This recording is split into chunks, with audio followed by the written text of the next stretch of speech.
अम्मा, जल्दी से काठी लेकर आओ। चोर चोर, मारो इसे। और गंजा आदमी देख उसे चोर समझकर लाठी से पीटने लगती है। जग्गू की माँ भी उसे बहुत पीटती है। फिर जाकर उन्हें समझ आता है कि वह जग्गू है। हे भगवान, ये हमने क्या कर दिया? हमें माफ कर दीजिए। हमने तो आपको पहचाना ही नहीं। आपने सर के बाल क्यों मुंडवा लिए? हमें लगा कोई चोर है। फिर जग्गू उसकी पत्नी को सारी बात बताता है, तो उसकी पत्नी भी उसे औरत की बात बताती है। फिर जग्गू कहता है, इसका मतलब वह कोई और नहीं, धुरंधर ही था। यह मैंने क्या कर दिया? धुरंधर मेरे कितने पास होकर मैं उसे पहचान नहीं पाया। और दूसरे दिन जग्गू जाकर शेखर को सारी बात बताता है। माफ करना मालिक, लेकिन इस धुरंधर को पकड़ना मेरे बस की बात नहीं। मैंने एक बार कोशिश करके देख ली, उसका नतीजा यह निकल कर आया। उसने मेरी ही पिटाई करवा दी। अगली बार पकड़ने जाऊंगा तो पता नहीं, कहीं मुझे जान से ही हाथ धोना ना पड़ जाए। मुझसे नहीं हो पाएगा। मालिक, माफ करना, मैं जा रहा हूं। शेखर ये बातें सुन बहुत परेशान हो जाता है और गांव में पूरे 1000 सोने के सिक्के का इनाम रखता है। 1000 सोने के सिक्के सुन शेखर का सबसे करीबी और होशियार आदमी शेखर से कहता है, सेठ जी दे, इस बार मैं धुरंधर का पता लगाने जाऊंगा। आपसे विनती है कि मुझे एक मौका दीजिए।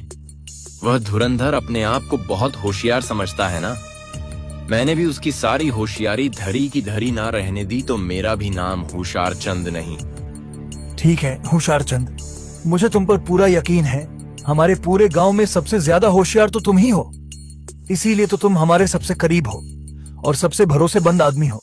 मुझे तुम पर पूरा भरोसा है, तुम उस धुरंधर का पता लगाकर ही रहोगे। यह सारी बातें महल में काम करते हुए रणवीर को किसी और से पता चल जाती है। फिर होशियार चंद रात में धुरंधर का पता लगाने निकल पड़ता है, तो देखता है कि एक आदमी जंगल के बीच खाना बना रहा है। वह आदमी और कोई नहीं रणवीर ही होता है। होशियार चंद उसे पहचान नहीं पाता। होशियार चंद उसे बोलता है, तुम कौन हो और आधी रात में यहाँ क्या कर रहे हो? आज धुरंधर यहाँ आने वाला है और उसने मुझे खाना बनाने के लिए कहा है। धुरंधर के साथ पूरे 50 लोग आने वाले हैं, उन सब के लिए खाना बनाना है। क्या सच में धुरंधर यहाँ खाना खाने आने वाला है? हाँ, मैं सच कह रहा हूँ। तुम्हें दिख नहीं रहा? मैं उसी के लिए तो खाना बना रहा हूँ, नहीं तो मैं आधी रात को यहाँ खाना बनाने क्यों बैठूंगा? बहुत खाना बनाना है, सब बाकी है। अगर खाना नहीं बना तो वो यहाँ नहीं आएगा। होशियार चंद मन ही मन सोचता है, ये धुरंधर का आदमी है। अगर मैं इसे पकड़कर मालिक के पास ले जाऊंगा तो शायद मुझे इनाम नहीं मिलेगा, क्योंकि ये धुरंधर नहीं है। मालिक को तो धुरंधर ही चाहिए। इसे पकड़ने का कोई फायदा नहीं। एक काम करता हूँ, इसे लालच दे देता हूँ और उसकी जगह पर मैं बैठ जाता हूँ। फिर जैसे ही धुरंधर आएगा मैं उसे पकड़ लूंगा। सुनो, मेरे पास तुम्हारे लिए एक बहुत अच्छा प्रस्ताव है। मैं तुम्हें पूरे 200 सोने के सिक्के दूंगा, बदले में तुम यहाँ से चले जाओ। तुम्हारी जगह मैं खाना बना दूंगा। क्या बात कर रहे हो? 200 सोने के सिक्के? इतने सोने के सिक्के तो मैंने कभी सपने में भी नहीं देखे। क्या तुम सच में मुझे 200 सोने के सिक्के दोगे? हाँ बिल्कुल, मैं सच कह रहा हूँ। मैं तुम्हें 200 सोने के सिक्के दूंगा। आज रात तुम यहाँ दोबारा लौटकर मत आना। रणवीर मान जाता है और वहां से चला जाता है। होशियार चंद खाना बनाने लगता है। खाना बनाते बनाते हैं बहुत थक जाता है। मैंने तो कभी जिंदगी में एक आदमी का भी खाना नहीं बनाया और यहाँ 50 लोगों का खाना बनाने का काम लग गया। पता नहीं ये धुरंधर कब आएगा। होशियार चंद पूरी रात खाना बनाता है और बहुत थक जाता है और वही सो जाता है। दूसरे दिन सुबह जब उसकी नींद खुलती है तो देखता है गांव के लोग उस पर हंस रहे होते हैं, तो वह हड़बड़ा कर उठता है उसे बहुत शर्म सी महसूस होती है और वह वहां से निकलकर तुरंत से शेखर के पास जाकर बोलता है। माफ कीजिए मालिक, मैं उस धुरंधर को नहीं पकड़ पाया। उस धुरंधर ने ऐसी चाल चली कि मैं उसके बातों में आ गया। उसने मुझसे रात भर खाना बनवाया। मैं अपने आप को बहुत अक्लमंद समझता था, लेकिन यह धुरंधर मुझसे भी 2 कदम आगे निकला। मुझे माफ कर दीजिए, मैं आपकी उम्मीदों पर खड़ा नहीं उतर पाया। ये सारी बातें सुनकर शेखर को बहुत गुस्सा आता है और वह बहुत चिंता में भी पड़ जाता है। फिर शेखर पूरे 5000 सोने के सिक्के का इनाम रखता है। उस गांव में धुरंधर को पकड़ने की हिम्मत किसी में नहीं होती। यह बात सुनकर दूसरे गांव का एक आदमी कालू राम, जो खुद बहुत बड़ा ठग और चोर होता है, वह शेखर के पास आकर बोलता है। नमस्ते मालिक, मैं आपके पड़ोसी गांव से आया हूं। मैंने आपके 5000 सोने के सिक्के के नाम के बारे में सुना। मैं आपको यकीन दिलाना चाहता हूं कि मैं उस धुरंधर को पकड़ कर दिखाऊंगा। मैंने हमारे गांव में बहुत से चोर पकड़े हैं। यह धुरंधर क्या चीज है? अच्छा ठीक है, तुम्हारी बातों से तो लग रहा है तुम धुरंधर को पकड़ ही लोगे। हम तुम्हें एक मौका देते हैं। फिर वह आदमी घर जाकर अपनी पत्नी से कहता है। तुम्हारे पास जितने भी जेवर हैं और घर में जितने भी पैसे हैं, सब लेकर आओ और एक कपड़े में बांधकर मुझे दे दो। मैं यह सारे सिक्के और जेवर लेकर चुनौती दूंगा कि अगर उसमें दम है तो यह सारे सिक्के और जेवर मेरे मुंह से चुरा कर दिखाएं। यह बात सुनकर और बौखला जाएगा और चुनौती सुनकर वह यह सिक्के और जेवर चुराने जरूर आएगा। तब मैं उसे रंगे हाथ पकड़ लूंगा। अगर सचमुच हमारे सारे पैसे और गहने चुरा लिए तो हम तो बर्बाद हो जाएंगे। तुम तो अच्छी तरह से जानती हो, वह धुरंधर चाहे जितना भी बड़ा ठग क्यों न हो, मुझसे बड़ा ठग हो ही नहीं सकता। आज तक मुझे कोई पकड़ नहीं पाया है। मैंने न जाने कितने गांव में कितने लोगों के घर चोरी की है, लेकिन मजाल हो आज तक कभी कोई मुझे पहचान पाया हो। आज तक उस धुरंधर का मेरे जैसे चोर से पाला नहीं पड़ा है। उसे तो सिर्फ मैं ही पकड़ सकता हूं और वह 5000 सोने के सिक्के मुझे ही मिलेंगे। कालूराम पूरे गांव में ऐलान करवा देता है कि धुरंधर जहां कहीं भी हो, उसे यह चुनौती दी जाती है। दोनों गांव में यह बात फैल जाती है। उस रात कालूराम सारे पैसे और गहने लेकर घर से जाने ही वाला होता है। तभी उसके घर पर एक औरत आकर बोलती है। कालूराम जी, मेरी मदद कीजिए, मैं बहुत मुसीबत में हूँ। आप कौन है बहन जी, और इतनी रात में आप यहाँ क्या कर रही हैं? मेरे पीछे धुरंधर के लोग लगे हुए हैं, वह आते ही होंगे। मैं उनसे जान बचाकर ही भाग रही थी। दरअसल मैंने उन्हें बात करते हुए सुना। वह आज रात आपके घर चोरी करने आने वाले हैं और कुछ तो योजना बना रहे थे। जैसे ही उन लोगों ने मुझे देखा, वह मेरे पीछे मेरी जान लेने के लिए पड़ गए। मैं किसी तरह अपने जान बचाकर आई हूँ, मुझे बचा लीजिए। तुम फिक्र मत करो बहन, तुम इस वक्त कहीं मत जाओ। तुम आज रात मेरे घर पर ही रुको। मैं भी इसी इंतजार में हूँ कि कब वह धुरंधर मेरे घर पर आए।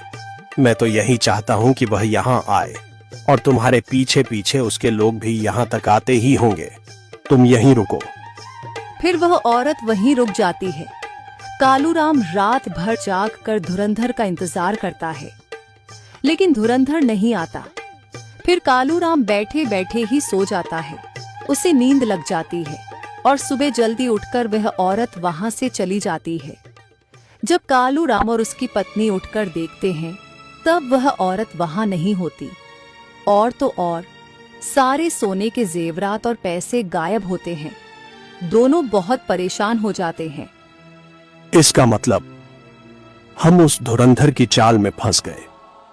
कल जो औरत आई थी वह भी धुरंधर की एक चाल थी। हम तो बर्बाद हो गए। हमारे पास तो कुछ भी नहीं रहा। इनाम के सिक्के तो भूल ही जाओ। हमारे पास जो कुछ भी था वह भी चला गया। मैंने तो आपसे पहले ही कहा था, अपने आप को बहुत बड़ा 30 मार खास समझ रहे थे। बहुत बड़ा चोर समझ रहे थे। वह धुरंधर तो आपसे भी 2 कदम आगे निकला। अब भुगतो। दूसरे दिन जाकर कालूराम शेखर को सारी बात बताता है। शेखर ये बात सुन बहुत चिढ़ जाता है और परेशान हो जाता है। बस अब बहुत हो चुका। इस बार मैं खुद धुरंधर को पकड़ने जाऊंगा। यह तुम लोगों के बस की बात नहीं। सारे गांव में इस बात का ऐलान कर दो। अगर उस धुरंधर ने अपनी मां का दूध पिया है और वह एक मर्द है तो मेरे सामने आकर दिखाए। आज रात सिर्फ हम अकेले उसे मिलेंगे और कोई नहीं। फिर रात होने के बाद शेखर अकेले ही बाहर पहरा दे रहा होता है और धुरंधर के इंतजार में यहाँ वहां घूम रहा होता है। तभी वहां पर धुरंधर आता है। शेखर कुछ समझ पाता उससे पहले ही धुरंधर उसे रस्सी के सहारे एक पेड़ से बांध देता है और उसके मुंह पर काला रंग मल देता है और जूते से उसके मुंह पर 10 जूते मारते हुए बोलता है, ये 10 जूते मेरे माँ के। ऐसा बोलकर उसे और 10 जूते मारता है और बोलता है, अब ये 10 जूते मेरे नाम के। अब तुझे समझ आ गया होगा कि मैं क्या चीज हूँ और क्या कर सकता हूँ। और वहां से चला जाता है। जब सुबह सारे लोग शेखर को इस हालत में देखते हैं तो चौंक जाते हैं। लोगों में बातें होने लगती है। शेखर भी बहुत शर्मसार हो जाता है। थोड़ी देर बाद शेखर, आखिर वह लड़का कौन था? उसने मुझसे ऐसा क्यों कहा? और मैंने उसका और उसकी मां का क्या बिगाड़ा है? आखिर वह है कौन? और इस लड़के ने मेरे नाक में दम करके रखा है। मैं इस लड़के से कभी नहीं जीत पाऊंगा। मैं आज गांव में ऐलान करता हूं और उस लड़के को सामने आने के लिए कहता हूं। शेखर पूरे गांव में ऐलान करता है कि वह हार मानता है और धुरंधर ने उसके साथ जो कुछ भी किया वह उसके लिए उसे माफ करता है और उसे सामने बुलाना चाहता है। सारे गांव में यह खबर फैल जाती है। रणवीर को भी यह बात पता चल जाती है। रणवीर ये बात सुन शेखर के घर जाता है। रणवीर को देख देख कर बोलता है, कौन हो तुम? मैं वही हूँ जिसका आपको कब से बेसब्री से इंतजार है। मैं ही धुरंधर हूँ। आप मुझसे मिलना चाहते थे ना? लो, मैं आ गया। शेखर उसे देख उठ खड़ा हो जाता है। क्या तुम धुरंधर हो? तो यह सब कुछ तुम कर रहे थे, लेकिन क्यों? मैंने तुम्हारा बिगड़ा क्या है? तुम मेरे पीछे क्यों पड़े हो? रणवीर उसे उसकी माँ से जुड़ी सारी बात बताता है। सारी बातें सुनकर शेखर को बहुत बड़ा धक्का लगता है और वह यकीनी पर बहुत पछताता है। मुझे माफ कर दो बेटे। मैंने सचमुच तुम्हारे माँ के साथ बहुत बुरा किया। मुझे जब इस बात का एहसास हुआ तब बहुत देर हो गई थी। मैंने तुम्हारी माँ को ढूंढने की बहुत कोशिश की, लेकिन मुझे उसका कभी पता नहीं लगा। मैं तुमसे माफी मांगता हूँ। मुझे माफ कर दो और मुझे तुम्हारी माँ के पास लेकर चलो। मैं उससे भी उसके पैर पकड़कर माफी मांगता हूँ। फिर रणवीर शेखर को अपनी माँ पुष्पा के पास लेकर जाता है तो शेखर पुष्पा को देख बहुत खुश हो जाता है और उससे माफी मांगता है। पुष्पा, अब तुम यहाँ नहीं रहोगी। तुम्हारी जगह यहाँ नहीं, हमारे घर में है। तुम और रणवीर हमारे घर चलो। हम तीनों साथ रहेंगे। तुम दोनों ही मेरा परिवार हो। मैं अपने परिवार को घर ले जाने आया हूँ। पुष्पा, मेरे साथ चलो। और फिर रणवीर और पुष्पा शहर के साथ चले जाते हैं और तीनों खुशी खुशी रहने लगते हैं।